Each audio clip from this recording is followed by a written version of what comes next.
O Senhor esteja convosco. Ele está no meio de nós. Proclamação do Evangelho de Jesus Cristo segundo João. Glória a vós, Senhor. Naquele tempo, Jesus foi para o outro lado do mar da Galileia, também chamado Tiberíades. Uma grande multidão o seguia porque viu os sinais que ele operava a favor dos doentes.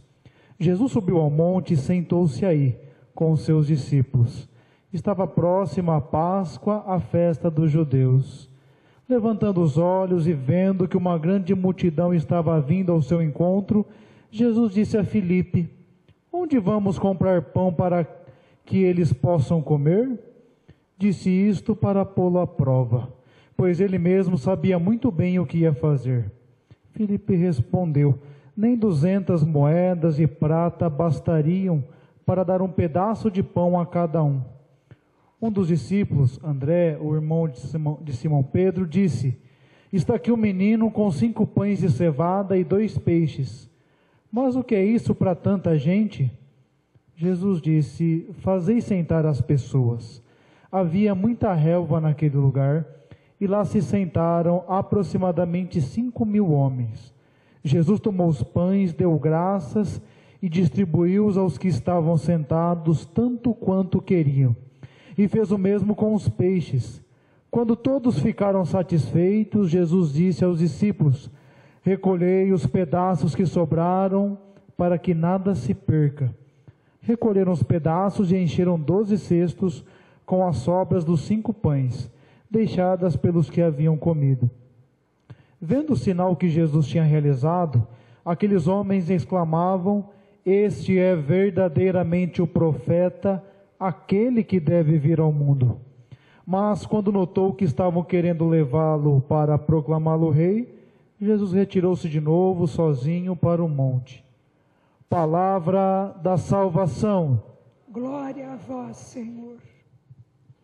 Nós sentamos um pouquinho, meus caros irmãos e irmãs. Nós iniciamos com a liturgia desse final de semana, uma sequência para nós, né? Dentro do Evangelho, capítulo 6 do Evangelho de João. Nós fazemos uma parada, aquela sequência do Evangelho de Marcos, e refletiremos durante 5 semanas esse capítulo 6 do Evangelho de João. Na verdade, serão 4 semanas. A 4ª semana, toda vez, a gente interrompe para celebrarmos a solenidade da Assunção de Nossa Senhora. Mas essa interrupção não vai prejudicar a compreensão proposta para nós desse capítulo. Verdade, meus caros irmãos e irmãs, um capítulo belíssimo do Evangelho. Nos dá a oportunidade de refletir sobre a nossa vida, sobre as nossas prioridades, sobre o sentido que tem a nossa vida numa compreensão do mundo, o sentido que tem a nossa vida numa compreensão a partir do projeto de Deus, o projeto de Jesus, nos leva a refletir esse mesmo capítulo sobre a morte, sobre a ressurreição. E alimentados, meus caros irmãos e irmãs, a liga que nos dá realmente a compreensão para termos o verdadeiro sentido para a nossa vida, passa pela Eucaristia. É isso que a gente vai refletir ao longo dessas 5 semanas. A Eucaristia que nos dá o sentido para a nossa vida, que nos alimenta, que nos salva para a vida eterna. O específico dessa reflexão começa hoje, os versículos iniciais desse capítulo, falando para nós, evidentemente, aí, sobre o pão, sobre o alimento, sobre a comida, sobre a necessidade de nos alimentarmos. É belíssimo esse evangelho. É interessante, meus caros irmãos e irmãs, alguns exegetas já tiveram, digamos assim, o trabalho de contar no texto bíblico, e eles contaram, e eles chegaram a números incríveis. Por exemplo, eles conseguiram localizar no texto bíblico mais de 1000 citações sobre comer, sobre se alimentar, sobre fazer refeição. Eles contaram quantas citações tinham sobre rezar. Encontraram pouco mais de 100. É muito significativo isso, né? A palavra de Deus que nos sustenta, o dar sentido para a nossa vida, a partir de dar as plenas condições para que o dom da vida possa ser vivenciado. É fácil de compreender, digamos assim, o judeu está falando de comer ao longo do texto bíblico. Já foi feito um estudo que mostra que o judeu, principalmente o judeu pobre, na época de Jesus, lá no tempo mais antigo, ele fazia uma única refeição por dia, geralmente no finalzinho da tarde. A única refeição do dia era justamente essa. As pessoas de posse faziam 3 refeições por dia.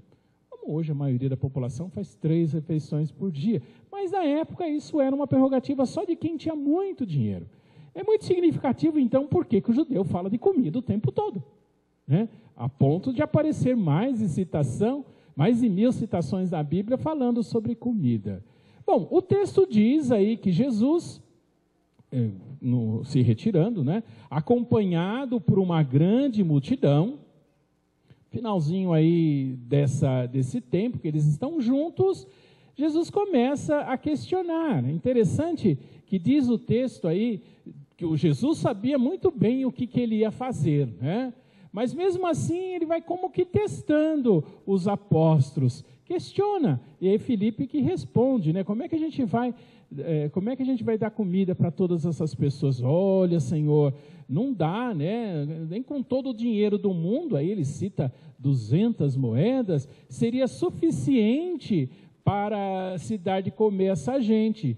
Aí Jesus vai mostrar na prática que não é a questão de juntar o dinheiro, não é essa a questão que vai resolver o problema de alimentar as pessoas, né?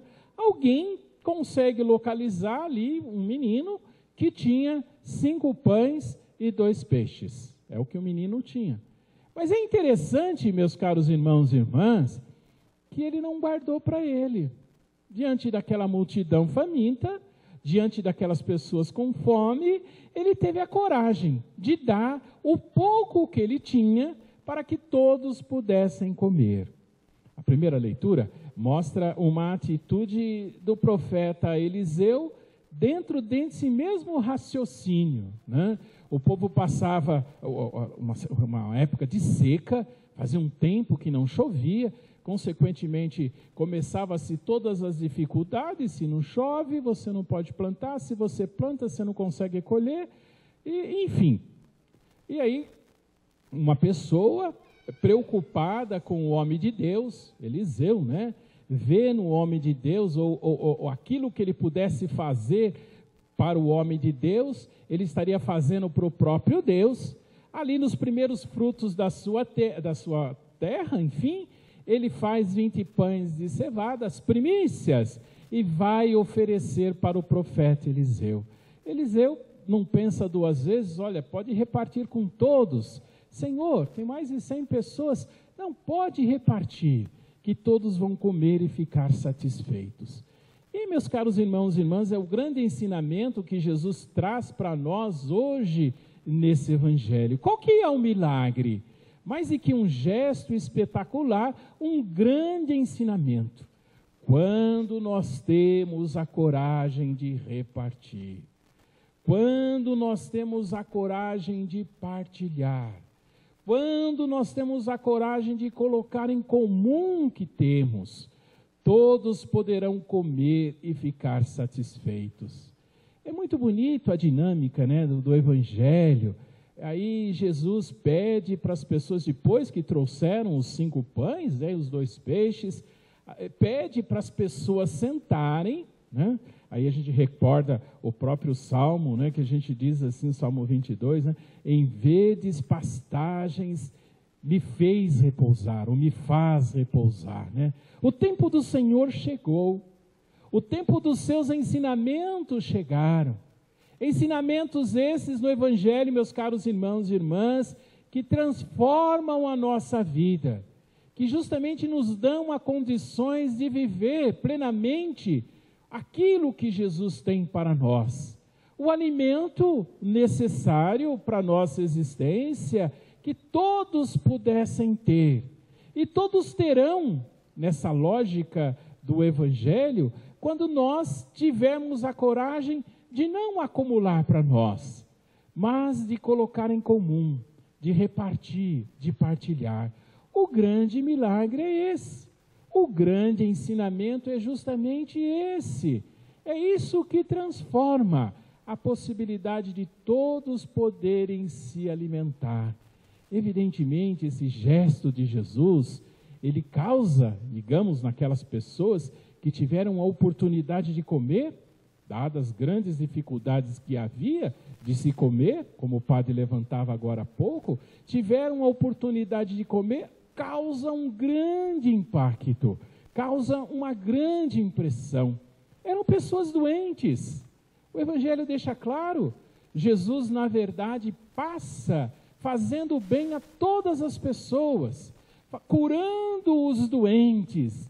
Talvez ali a doença desse grande número de pessoas não seria uma doença, digamos assim, dos pontos de vista clássicos, porque Jesus curou o paralítico, curou o cego, curou o aleijado, curou o leproso.